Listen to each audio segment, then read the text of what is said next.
కాంగ్రెస్ లో మళ్లీ సీఎం పదవి చుట్టూ రాజకీయ వేడి రాజుకుంది.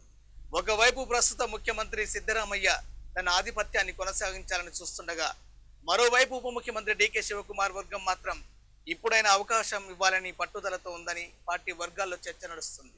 ఇటీవల ఢిల్లీలో డీకే శివకుమార్ చేసిన వరుస భేటీలు ఈ చర్చలకు మరింత బలం చేకూర్చాయి. కాంగ్రెస్ అధిష్టానంతో ఆయన ప్రత్యేకంగా సమావేశమై రాష్ట్ర రాజకీయాలపై విస్తృతంగా చర్చించినట్టు సమాచారం. అయితే ఈ సమావేశాలు అసలు ఉద్దేశం సీఎం పదవేనా లేక పార్టీ బలోపేతమా అన్న దానిపై స్పష్టత లేకపోయినా కర్ణాటక రాజకీయాల్లో మాత్రం ఊహాగానాలు ఊపందుకున్నాయి.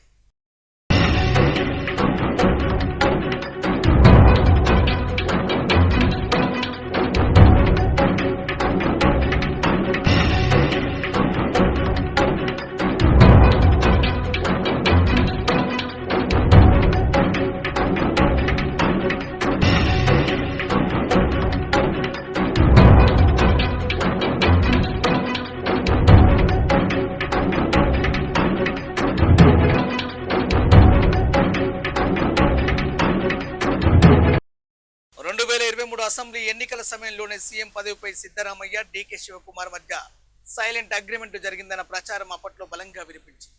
2.5 ఏళ్లు ఒకరు తర్వాత ఇంకొకరు అనే ఫార్ములా అమలవుతుందా అనే ప్రశ్న ఇప్పుడు మళ్లీ తెరపైకి వచ్చింది. అధికారంలోకి వచ్చిన తర్వాత సిద్ధరామయ్యకు సీఎం పదవి దక్కగా డీకే శివకుమార్ను డిప్యూటీ సీఎం పదవితో సమతూకం చేశారు.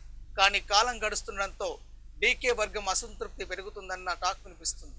ఇక కాంగ్రెస్ హైకమాండ్ మాత్రం క్లిష్ట పరిస్థితిలో పడినట్టు తెలుస్తుంది.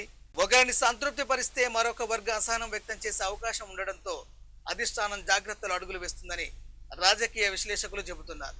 ముఖ్యంగా కర్ణాటక కాంగ్రెస్ లో ఇద్దరు నేతలకు బలమైన క్యాడర్ ఉండడంతో నిర్ణయం తీసుకోవడం అంత ఈజీ కాదని అభిప్రాయం వ్యక్తమవుతుంది. ఇదిలా ఉంటే మరో ఆసక్తికర వాదన కూడా రాజకీయ వర్గాల్లో వినిపిస్తుంది.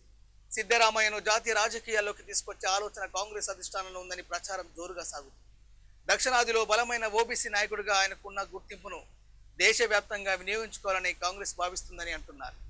అదే జరిగితే కర్ణాటక సీఎం కుర్చీ డీకే శివకుమార్ కు దక్కే అవకాశాలు పెరుగుతాయని ఆయన అనుచరులు ఆశాభావం వ్యక్తం చేస్తున్నారు. అయితే సిద్ధరామయ్య వర్గం మాత్రం ఈ ప్రచారాన్ని పెద్దగా పట్టించుకోవడం లేదని తెలుస్తుంది.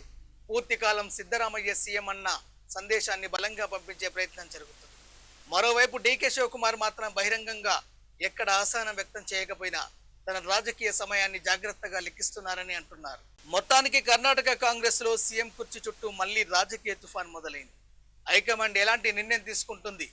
డీకేకు సీఎం ఛాన్స్ వస్తుందా లేక సిద్ధరామయ్యే పూర్తి కాలం కొనసాగుతారా అన్నది ఇప్పుడు దేశ రాజకీయాల్లో ఆసక్తికర చర్చగా మారింది.